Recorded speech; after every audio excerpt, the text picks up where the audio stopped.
आगे भी हम 36 कौम को साथ लेकर के हम चाहते हैं कोई भी पीड़ित की कोई जाति नहीं होती, और दलित वो होता है जिनके हक और अधिकारों का दलन होता हो। तो हम दलित किसी भी जाति व्यक्ति को नहीं मानते, हम जिनके अधिकारों का शोषण होता हो, हम ये लड़ाई लोकतंत्र के अंदर शोषणकर्ता और जिनका शोषण हो रहा है, ये लड़ाई हम लड़ना चाह रहे हैं कि अन्याय शोषण कोई करे ना, और इसके विरुद्ध हम डट के मुकाबले में खड़े हैं। और श्री डूंगरगढ़ विधानसभा चूंकि 14 प्रत्याशी मैदान में, एक तरफ धनबल के नेता है और हम जनबल की लड़ाई लड़ रहे हैं, हम दलितों के मुद्दों को लेकर के लड़ रहे हैं, हम किसानों के मुद्दों को लेकर लड़ रहे हैं, हम महिलाओं के हक और अधिकार के सुनिश्चित करने के मुद्दों को लेकर के लड़ रहे हैं, हम क्षेत्र के विकास के लिए सड़क, शिक्षा, चिकित्सा, खेल स्टेडियम, पुस्तकालय, स्कूलों के अंदर और हॉस्पिटल में डॉक्टर्स, इन तमाम वर्तमान के जो मूलभूत आवश्यकताएं हैं उन मुद्दों को लेकर के हम लड़ाई लड़ रहे हैं।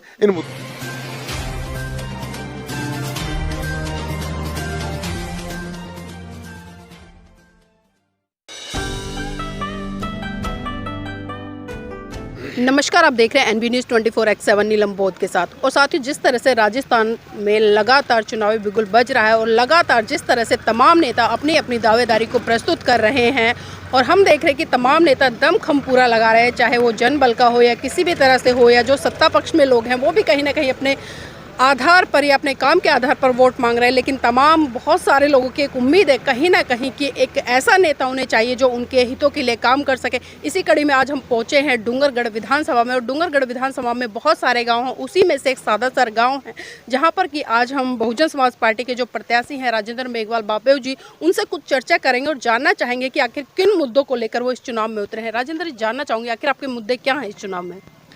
देखिए, श्री डूंगरगढ़ विधानसभा जो है वो कृषि कुओं का क्षेत्र है।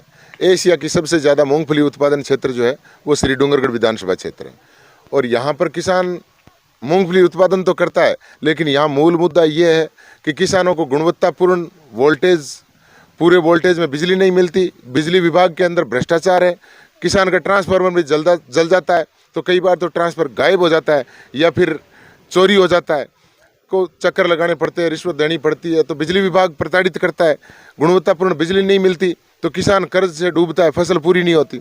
दूसरा जो बड़ा मुद्दा है, किसानों की फसल का समर्थन मूल्य, संपूर्ण फसल का एमएसपी जो है वो लागू नहीं होती, तो किसान कर्ज तले दबा हुआ है। और यहाँ से अब तक के जो विधायक बने, उन विधायकों ने इन मुद्दों पे कभी कोई चर्चा नहीं करी, सदन के अंदर इस मुद्दों को नहीं उठाया कि बिजली मिले, बिजली विभाग की जवाबदेही हो, कितने दिनों में ट्रांसफार्मर जलता है तो कितने दिनों में ट्रांसफार्मर बदला जाए, ये जवाबदेही बिजली विभाग की बने। और हम चाहते हैं कि भ्रष्टाचार मुक्त श्री डूंगरगढ़ विधानसभा क्षेत्र के तमाम सरकारी विभाग जो हैं भ्रष्टाचार से मुक्त हो, आम, गरीब, दलित, पीड़ित, शोषित, मजदूर, किसान को, सबको एक ईमानदारी से काम करने का मौका मिले और सारी सुविधाएं जो है वो उपलब्ध हो। सर, ये भी जानना चाहूँगी, जिस तरह से हम देख रहे हैं खासकर जो दलित समाज से आने वाले नेता हैं, उन्होंने एक मुद्दा और इस चुनाव में बनाया, वो है जातिवाद का मुद्दा, क्योंकि कहीं ना कहीं राजस्थान जातिवाद का एक गढ़ है। और यहाँ पर हम देखते हैं कि लगातार आए दिन दूसरे तीसरे दिन एक ऐसी खबर सुनने को मिल जाती है कि एक दलित बेटी के साथ में अत्याचार हुआ है, दलित बच्चे को मतलब घड़ा छूने से मार दिया है, किसी को मूंछों रखने पर मार दिया है, किसी को घोड़ी चढ़ने पर मार दिया है। तो क्या ये मुद्दा नहीं है आप लोगों के लिए, क्योंकि जिस तरह की व्यवस्था है राजस्थान में, उससे आप आम जनता, खासकर जो दलित समाज से आने वाले लोग हैं, उनकी आवाज़ बने? देखिए, रूढ़िवादी परंपराएं जो चली आ रही थी, उनको लेकर के चंद प्रतिशत जो असामाजिक तत्व है वो इस तरह की घटनाओं को अंजाम देते हैं। और ऐसी घटनाएं जहां होती है, हमने संघर्ष किया है, मुंह तोड़ जवाब दिया है और लड़ाई लड़ने का काम किया, वो चाहे दलितों का हो, पीड़ितों का हो, शोषितों का हो, किसानों का हो, हर मुद्दे पे हमने लड़ाई लड़ने का काम किया है। आगे भी हम 36 कौम को साथ लेकर के हम चाहते हैं कोई भी पीड़ित की कोई जाति नहीं होती, और दलित वो होता है जिनके हक और अधिकारों का दलन होता हो।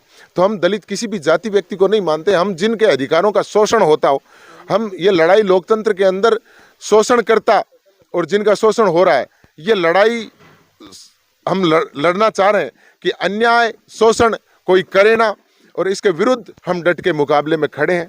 और श्री डूंगरगढ़ विधानसभा चूंकि 14 प्रत्याशी मैदान में, एक तरफ धनबल के नेता है और हम जनबल की लड़ाई लड़ रहे हैं, हम दलितों के मुद्दों को लेकर के लड़ रहे हैं, हम किसानों के मुद्दों को लेकर लड़ रहे हैं, हम महिलाओं के हक और अधिकार के सुनिश्चित करने के मुद्दों को लेकर के लड़ रहे हैं, हम क्षेत्र के विकास के लिए सड़क, शिक्षा, चिकित्सा, खेल स्टेडियम, पुस्तकालय, स्कूलों के अंदर और हॉस्पिटल में डॉक्टर्स, इन तमाम वर्तमान के जो मूलभूत आवश्यकताएं हैं उन मुद्दों को लेकर के हम लड़ाई लड़ रहे हैं। इन मुद्दों को लेकर हम विधानसभा क्षेत्र में उतरे हैं और 14 प्रत्याशियों में मुझे पूरा भरोसा है। क्षेत्र में जिस तरह से जनता का अपार समर्थन मिल रहा है, मुझे पूरा भरोसा है कि जनता मुझे मत और वोट देगी और मुझे विजयी बनाएंगे। सर, अभी आपने समर्थन की बात करी, लेकिन जिस तरह से हम देख रहे हैं 4 नेता बड़े तौर पर इस चुनाव में उभर रहे हैं डूंगरगढ़ विधानसभा से, जिसमें कि भाजपा पार्टी से हैं, कांग्रेस पार्टी से हैं और एक कम्युनिस्ट हैं और एक आप बीएसपी पार्टी से। तो क्या लगता है इन चारों में एक टक्कर है या एक तरफा जीत है आपकी?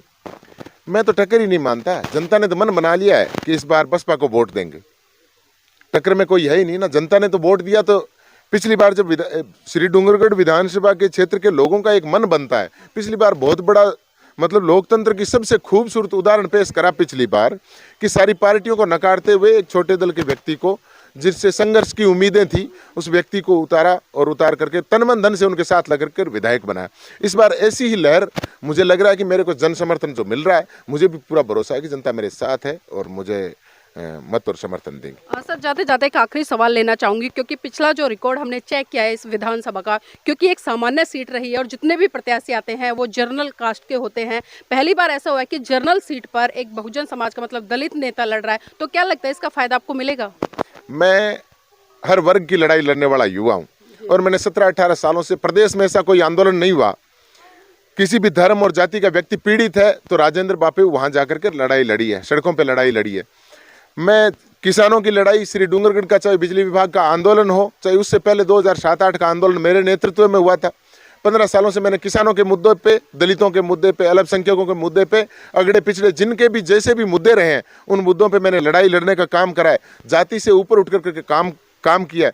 हम आगे भी ये चाहते हैं 36 कौम को साथ लेकर के जो भी हमारे विकास के मुद्दे हैं उनको लेकर के हम लड़ाई लड़ेंगे। और पहली बार ये हो सकता है कि पहली बार मैं ऐसी वर्ग का हूँ। ऐसी वर्ग का होने का मतलब ये नहीं है, भारत में एक व्यवस्था है, जो भी व्यक्ति पैदा होता है वो किसी जाति या धर्म में होता है, लेकिन नेता का फर्ज बनता है वो 36 कौम को साथ लेकर के चले।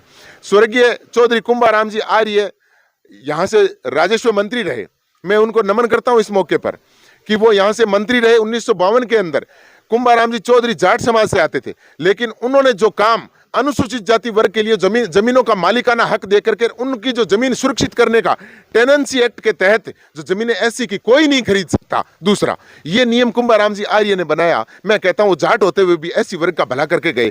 तो जाति में पैदा होना कोई गुनाह नहीं है, लेकिन 36 कौम की बात करने वाला नेता होना चाहिए। वो चाहे किसी भी जाति धर्म में पैदा हो, सबके हक हुकूक की सुरक्षा करने वाला नेता बने।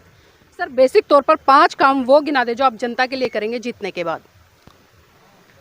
मैं बिजली के मुद्दे पे, किसानों को जितनी बिजली चाहिए मैं उन मुद्दे पे लड़ूंगा। बिजली विभाग को पाबंद करने का काम मैं कहता हूं सदन में करवाने का मैं काम करूंगा कि किसी किसान का ट्रांसफार्मर जलता है तो उसे वहां चक्कर नहीं लगाना पड़े और बिजली विभाग की जवाबदेही बने कि 3 दिन के अंदर ट्रांसफार्मर बदले। यदि 3 दिन में ट्रांसफार्मर नहीं बदलते हैं या फिर ट्रिपिंग करते हैं या वोल्टेज लो रहते हैं तो मैं कहता हूं कि बिजली विभाग उस फसल का खामियाजा और भुगतान करे। पास में पड़ोसी के जितनी फसल हुई है, यदि ट्रांसफार्मर की कमी से किसी किसान के फसल नहीं हुई तो उनको उस खेत के बराबर की रिकवरी उनके करवाएं और भुगतान करें। एक मुद्दा मेरा ये रहेगा, क्षेत्र के अंदर अच्छी कॉलेजेस बने, सारे इंस्टीट्यूट, टेक्निकल इंस्टीट्यूट बने। मैं कहता हूं गांव के अंदर पुस्तकालय बने, गांव के अंदर खेल स्टेडियम बने जिनसे हमारी प्रतिभाएं निखर के जाएं। गांव के अंदर हॉस्पिटल बने, सब सेंटर में नर्स रहे, कंपाउंडर रहे, हॉस्पिटल में डॉक्टर्स रहे। स्कूलों की बिल्डिंग ही नहीं, स्कूलों की जो बिल्डिंग बने, स्कूलों की जितनी जिस क्लास तक स्कूल है वहाँ तक के तमाम सब्जेक्ट के टीचर्स वहाँ पे मिले। मैं सड़क, शिक्षा, चिकित्सा, स्वास्थ्य, पानी, बिजली, इन मुद्दों को लेकर के मैं चुनाव लड़ रहा हूं और ये सारे मुद्दे मेरे प्रमुख रहेंगे। जो मूलभूत आवश्यकताएं, ये मेरे प्रमुख मुद्दे रहेंगे। दूसरे मुद्दे, जो जमीनें नीलाम हो रही है वो सबसे कमी, लो वोल्टेज की बिजली विभाग की कमी से किसान जो है, किसानों को फसल नहीं मिल रही, फसल हुई नहीं, यदि हुई तो उनको समर्थन मूल्य पे खरीद नहीं हुई। इसी वजह से जमीनें नीलामी की कगार पे है, किसान ऋण के नीचे दबा हुआ है, कर्जे से दबा हुआ है। किसानों का कर्जा माफ कराने की घोषणा पिछली कांग्रेस सरकार ने करी थी और जनता को उल्लू बनाने का काम किया था कि 1, 2, 3, 10 गिनेंगे, इतने दिनों में जनता का, किसानों का कर्ज माफ करेंगे। उसके बाद उन्होंने धोखा किया। उन्होंने कोई सहकारी का किसी 1-2 बैंक का नाम लिया जिनसे 10-20 हज़ार रुपये कर्जा होता है। बाकी SBI और बैंक ऑफ बड़ौदा जैसे, पंजाब नेशनल बैंक, अनेक जो बैंकें हैं उन बैंकों का कर्जा किसान वैसे के वैसे दबा पड़ा है, उन्होंने कोई कर्जा माफ किया नहीं। हम इन्हीं चीजों को लेकर के, इन मुद्दों को लेकर के लड़ेंगे कि किसानों का कर्ज माफ मत करना, लेकिन आपकी गलती से किसान यदि कर्ज में डूबा है तो वो कर्ज आप अपने ऊपर लेना और किसान को कर्ज मुक्त करना। जमीन की नीलामी एक की भी नहीं होने दूंगा। मैं कहता हूं विधानसभा में जीत के जाऊंगा, दूसरे ही दिन यदि सदन चला तो सदन के अंदर पहला मेरा लक्ष्य यह रहेगा कि किसानों की जमीन, सरकार की कमी से, कोई भी कमी से, फसल की कमी होती है, फसल के उत्पादन में कमी रहती है तो ये कमी सरकार की है और सरकार की वजह से जमीन नीलाम हमारे किसान की हम नहीं होने देंगे। ये मेरा पहला और अंतिम मुद्दा ये रहेगा। जी, बहुत बहुत धन्यवाद सर हमारे साथ जुड़ने के लिए।